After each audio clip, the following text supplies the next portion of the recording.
Hello and welcome to another episode of Dubai Real Estate Unplugged, the official House & House podcast. I'm Luke Remington, Managing Director at the House & House Group. Today we're going to be talking all things Tilal Al Ghaf, an exciting community making waves in the Dubai real estate market. Joining me are two experts in the area, Daniel and Laura. Welcome to the podcast both. Daniel, I heard a bit about you on the Dubai Eye Helen Farmer, but for those that didn't hear that, tell us a bit about you. Well, where to begin? I started my career in property in North London, covering Camden and Islington. Then after about 5 years, made the move over to Dubai. Right. And since arriving here, I was initially working in the greens and the views, and then wanted to diversify, I guess you could say, and started focusing on Tilal Al Ghaf. Nice. And it's been fantastic ever since. In Dubai for how long? 4.5 years now. Wow. Okay. So you've got you kind of got a decade of real estate experience. Yeah, best part of it for sure. Laura, a bit about you. So I moved to Dubai just over 2.5 years ago now. I initially was in marketing and then joined House & House. It will be a year next month. Okay. Started off in Emirates Living, absolutely loved it, and then seen the bigger picture of Tilal and moved over in October and haven't looked back since, to be honest.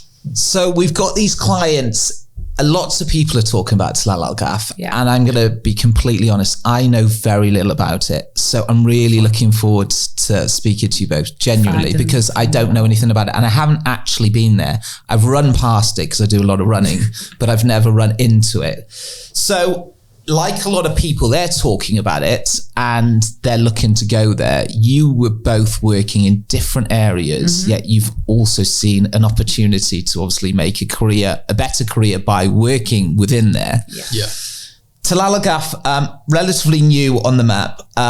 Some people probably know as little as me. So let's start with it, Dan, as a community. Give us if I phone you and I'm like, I've heard lots about it, I see it coming up on Property Finder and all these different portals. What's that to say? What is it? What are the prices? What are the sizes? Give me an overview. So overall, it's a townhouse and villa community. Okay. Majid Al Futtaim is the master developer. Obviously, they're known in the commercial space, but this is their first residential community. So built on that is a really strong point because they're giving it their all. They know it's their reputation that's being built here for the next 30 years. So it goes into sort of the quality, things like that is really sort of a great foundation. In terms of what is in the area, they started townhouses, which are 2,150 square foot, 3 bedrooms. And then you've got everything from there upwards to the Lanai Islands, which are, I think the biggest one is 30,000 square foot built up area. So, and then there's everything in between. So there's a real range there. Okay. Yeah. And this is quite unusual for a lot of developments where they don't seem to have that massive range in terms of the size, where you're talking, say, 2,000 square foot up to 30,000 square feet.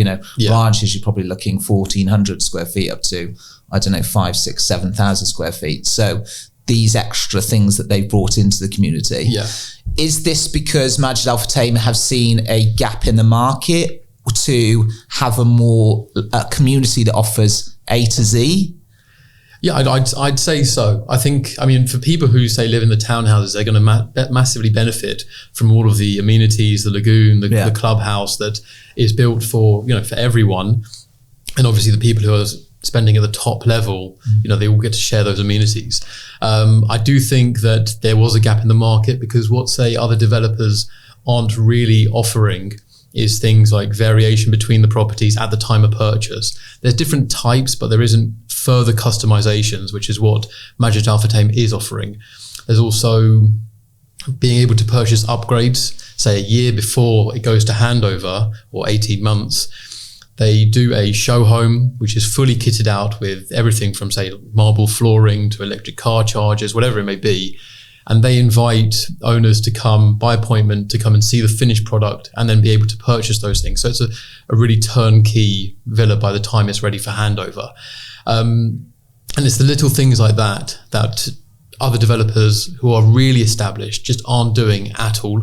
So they're not allowing you to customize and make these changes. Not before handover. No. And they're not offering it from the developer, which it should be. It's like cost price of the developer. It's easy to do. They're already on-site building. So it kind of makes sense, and it's surprising that these other developers haven't taken the initiative after so many years to do that. So it's just stepping their game up. And definitely a gap in the market that Majid Al Futtaim has filled.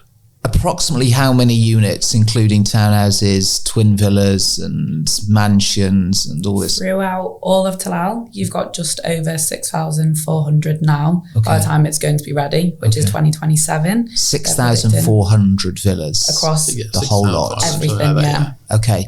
And what percentage are we looking at the moment that's actually lived in? So you only have Elan, which is the first community, which is completely handed over now, which is just your 3 and 4-bed townhouses.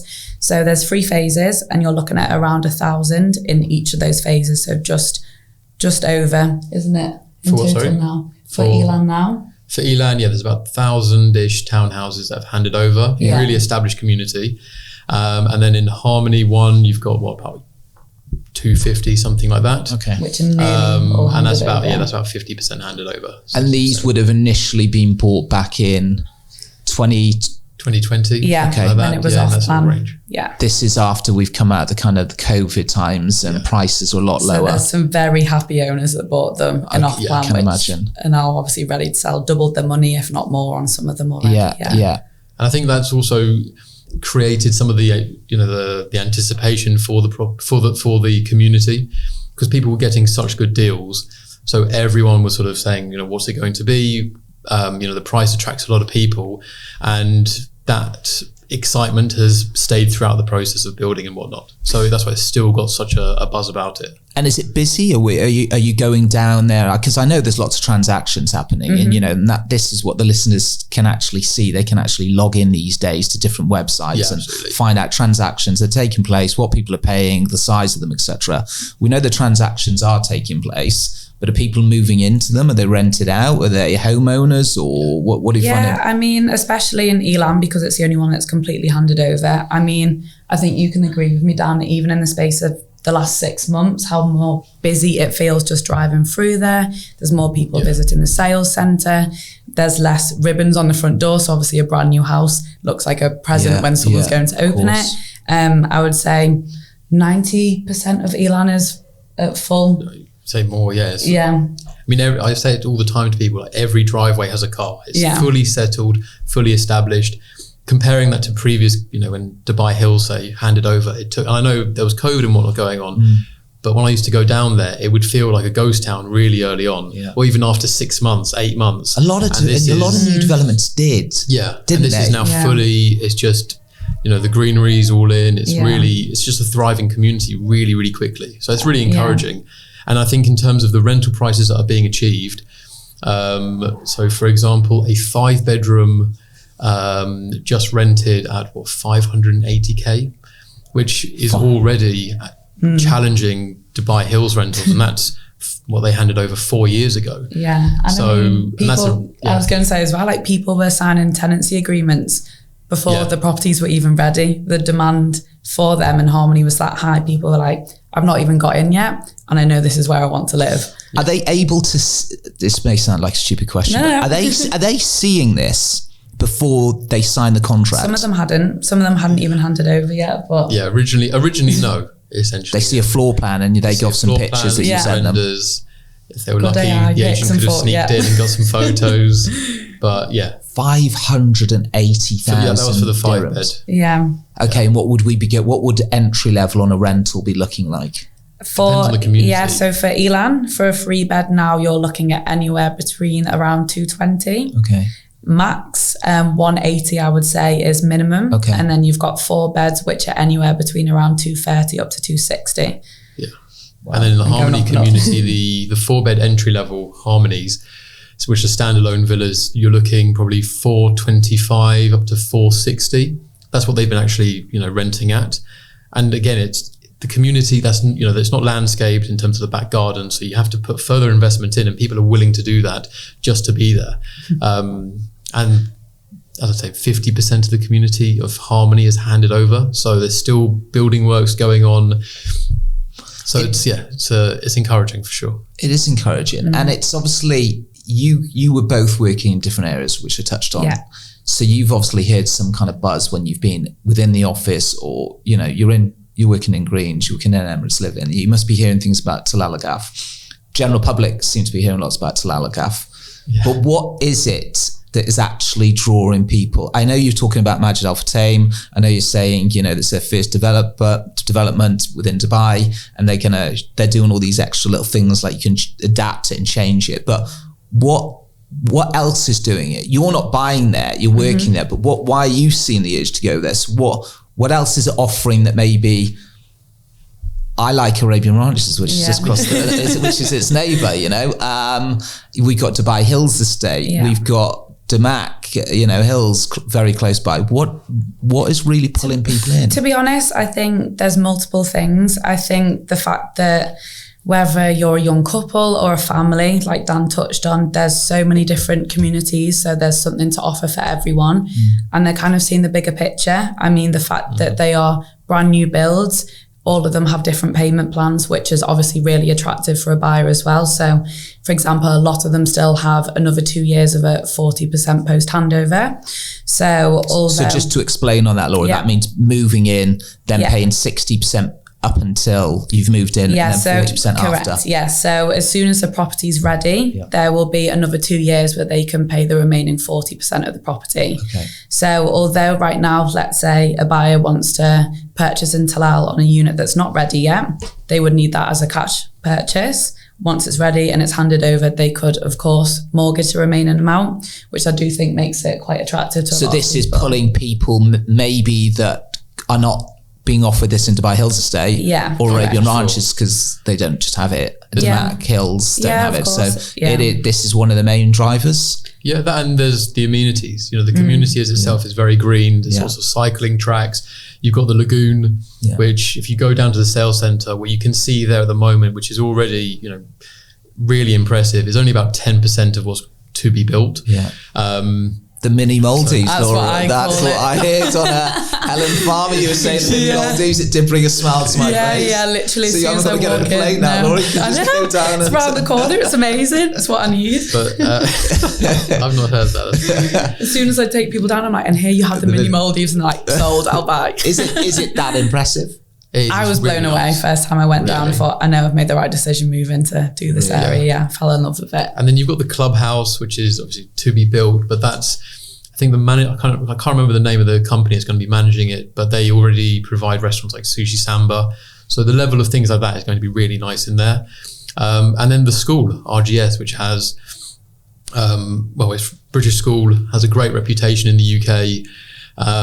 Someone was telling me that in Dubai, the first inspection, no one ever gets above a certain rating. It's just standard, and they've just had theirs and they got very good, which is unachieved. So when that was first announced, it had a lot of attention, new attention coming in, and people want to be able to, have a family community where they can just send the kids to school on a bike, be able to walk with the kids in the morning, whatever it may be. And people surrounding areas are also feeling, more attention because of that school. Because do you feel it's a big pull these days, Laura, when you're speaking to clients and they, you can see the mum and dad there and they got the kids there. Are they talking about the school or? Oh, 100%. Do they know that even if they can get their kids in the school? Because well, I mean, especially as well, a lot of buyers I will speak to say, this is the school and we want to move closer to it, or vice versa, they moved and then the kids are starting the school, and I think it's amazing. Like Dan said, they can walk them straight over, come back, their kids leave school at the end of the day, they've got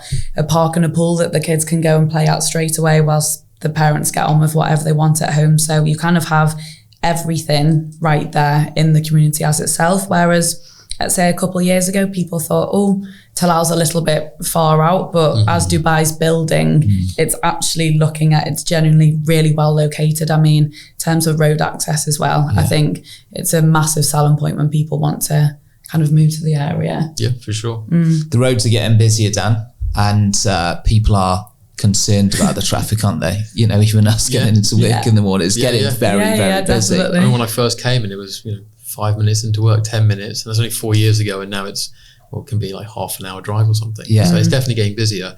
But they're going to the surrounding areas. They've got Al Fay, which at the moment stops at JGE. So that's going to be extended to join up with the Hamdan Road at the back. So that'll be a massive reliever for the traffic that goes onto Hessese. But yeah, they're building in the infrastructure around it. And we know that road needs to be extended, because people have said, they're not going to do it because there's no need for it. But that road will not just go to Tilal Al Ghaf, but it'll extend past that. So you've got Damak Lagoons, Emar Oasis, which are pretty sizable communities that are also going to need that access. Yeah. So that's definitely coming. So what else is coming? So we've talked about what's, the small amount that's being handed over. What is the next exciting bit where buyers are chomping at the bit? I mean, what are they after? Yeah, so the twin villas are probably the next most talked about. So a twin villa, you've got a semi-detached house. So it's a posh name for a semi-detached. Yeah, basically, obviously Dubai, you're going to make it sound better. Twin villa. But it's 3 floors, and then you also have a thing called a sky suite at the top. So gorgeous open space, which I think when I went to the show home for the first time is a lot bigger than you're expecting it to be. By all means, put a hot tub up there or a barbecue space or whatever you wanted. And then the top floor can also either be another master bedroom or what they've called an entertainment suite. So again, like a cinema room or a playroom or whatever you want it to be. Size? So the BUA is 3,411. Okay. And the biggest plots you can get on these now are up to 3,700. Okay. Standard plot, you're looking at around 2,400. So really varying, And these are just changing hands daily, buyers coming in, buying them off plan, can't move into them. But when can they actually start moving into them? So the now new confirmed handover date, you're looking at anywhere between November and December this year. So fingers crossed that all goes to plan. And then obviously people could start moving in by the end of this year, definitely. What are people going to be paying? So prices, approximately. I mean, obviously depending on where you want it located. Let's say you want a park back in unit, you're looking at around the 5 million mark. Okay. If you want it back to back, you're looking at anywhere around 4.7, 4.8. Okay. And then I would say a biggest plot right now around 5.2. Yeah, I've got one at 5.25. So if you want to buy it off, Dan. Okay, that's a nice one. So we're looking around 4.5 up to 5.3, 5.4. Right now, I think 4.5 would be. You're lucky to get one. Let's say 4.7 starting. I wouldn't think so. Yeah. Wow. The last one I sold, which was back to back, went at 4.7. Yeah. And then on the same road, 2 weeks later, one sold at 4.8. And I don't think we have anything at that sort of price really now. Yeah. So and buyers can finance these? Not right yet. now, all in due course. Yeah. Okay. So cash up front, you're looking at, let's say, for argument's sake, 5 million right now. You're probably needing around 4.2 up front, and that's all your fees, everything to buy it. So would I be right in thinking there's a slightly more limited market towards these at the moment because the mortgage buyers can't go there? Yeah. So you've got literally, if a buyer calls you and they're interested, the first question you need to be speaking to them about is, do you have 100%? Do you have 80%? Mm-hmm. That will affect the prices down the line. We've seen in both the Elan community and the Harmony community that when the mortgage buyers or even start to be announced when the handovers are going to be, it brings out mortgage buyers and then it gets really competitive and the prices shoot up really, really quickly. Yeah. Do you honestly think there's still a lot of growth on these? Yes. When you really? Yeah, absolutely. I mean, I think as well, when you're comparing it to price per square foot compared to, let's say, Dubai Hills again, for example, when you're looking at these brand new properties and what you can actually enter the market and how much you can pay for it now, I would say give it another 2-3 years, and the people right now that think that they're too expensive are going to come back and say, I wish I bought it with you 12 months ago. This seems to be happening, isn't it? People are saying that maybe should have bought in 2023. Yeah. And and now you've got people now saying, well, what's going to happen? Yeah. Shall I wait?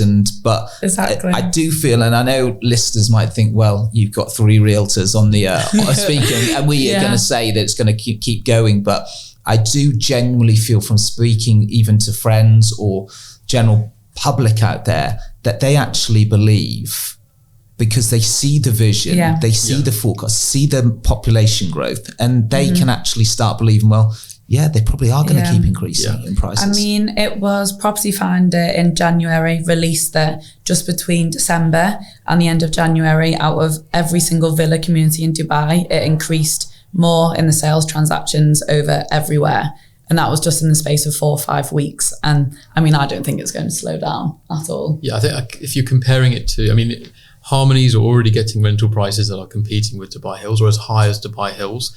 And then if you're looking at sort of what you're getting for a lower price, it makes sense for it to reach that sort of level. If you're buying in Dubai Hills, for example, a 4-bed in Sidra, they are about 500 square foot smaller.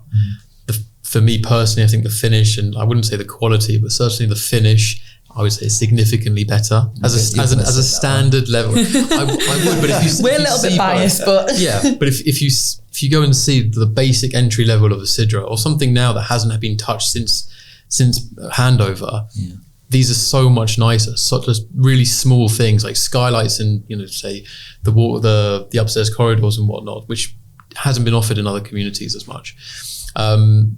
But for the same product, let's say they were the same product, this is now at around the 7 million mark for an entry level 4-bed. A Sidra, as I say, a slightly smaller one, forgetting finishing, is probably going to be around 8.5, something like that. A question, Laura.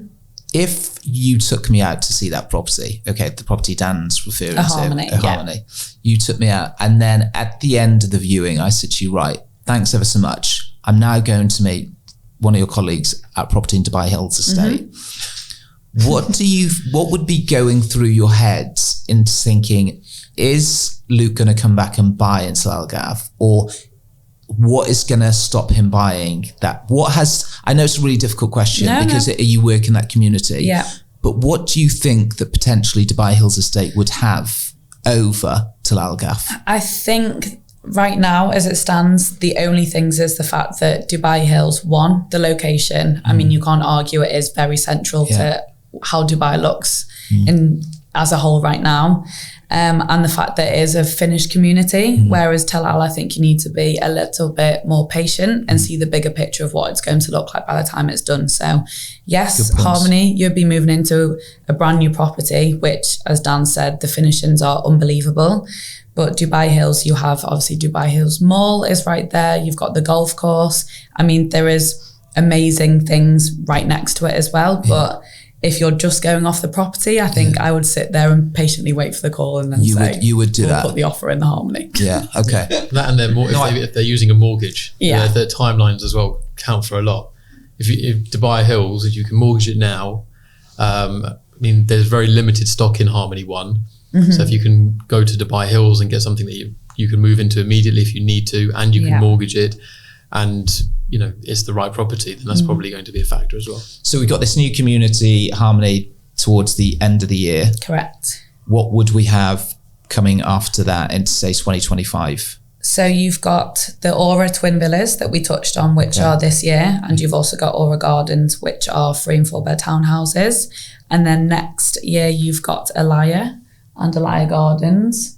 That's at the back end. Back end of next year. We've got a little pause. Okay. Well, this year, so Harmony 1's about 60% handed over. Harmony 2 and Harmony 3 are due to be in November, starting their snagging and handover process, November and December. So they'll probably run into Q1 of next year. Alaya, which is sort of the next step up in standalone villas. So Alaya and Alaya Gardens, which built up area of 5,900 square foot. It's meant to be November of next year. So realistically, it'll probably be Q1 of 26.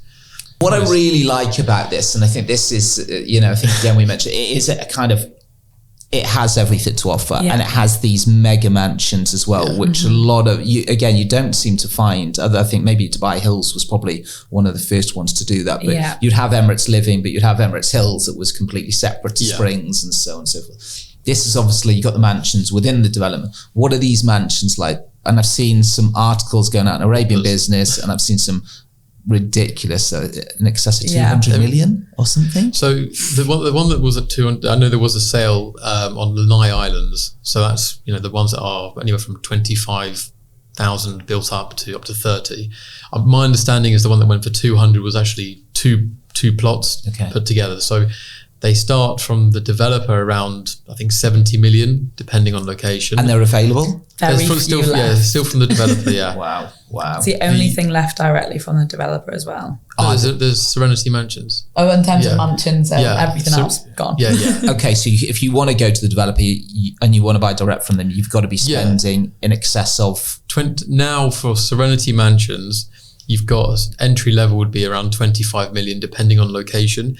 The closer you are to the lagoon or sitting directly on, I think now the cheapest one on the lagoon is going to be around 57 million. 57 million dirhams. Wow. Comparatively to other communities. So obviously, as the price in the market has gone up, the developer's stock price has also gone up. So it's really up to you what you want to buy. If you want to buy directly from the developer, that's fair enough. But you've got to have in excess of 13 million sterling to do that today. Yeah, they do have they don't have a post handover payment plan, but they do have a payment plan, obviously. Alternatively, we've got options that are also on the lagoon, say in Alaya Beach, which they were purchased around 25 million. And now the cheapest one will probably be around 36 million. I've got one which is 40 million that's been fully upgraded, so that's 17,000 built up. Wow. It's quite nice. They are mega. And I think it's crazy as you're saying then, the prices of what people are reselling them, and obviously these properties don't even exist yet, so that's just someone that's gone in and bought it. Are you finding that, Laura? Are you finding showing clients and they're saying, I wish I could have got it at that price, because they're seeing these huge, are they saying this and it's just sort of coulda, woulda, shoulda? I had a buyer last week, viewed an Elan with them. The Elan was asking 4.2 and they were like, we could have bought a Harmony for 4.2 a couple of years ago. Yeah. Now we're looking at Elan and I think, well, if that isn't enough for you to obviously buy now, then you need to act on it pretty quick. The prices are definitely going up as well. Yeah. So for example, I sold one unit and then the guy's plan was to buy a larger unit for a cheaper price in the next community over, because they're just, because it's staggered to handover, so the prices haven't reached that yet. What we ended up doing was, instead of buying in that community, in Harmony 3, we went up another level and bought in Alaya Gardens for cheaper than what the slightly smaller unit was. Wow. So the option he had was either 10.5 in Harmony 3 for a 5-bed large, or another 1,000 square foot in Alaya Gardens and we ended up purchasing at 10.05. Wow. Wow. With a post handover payment plan. So that's pretty good. That's all we have time for today. Thank you for joining us on Dubai Real Estate Unplugged. Don't hesitate to get in touch with our area specialists to learn more, and we'll help you with your next real estate move. Subscribe to our podcast on your preferred platform to stay updated. Until next time, thanks and goodbye.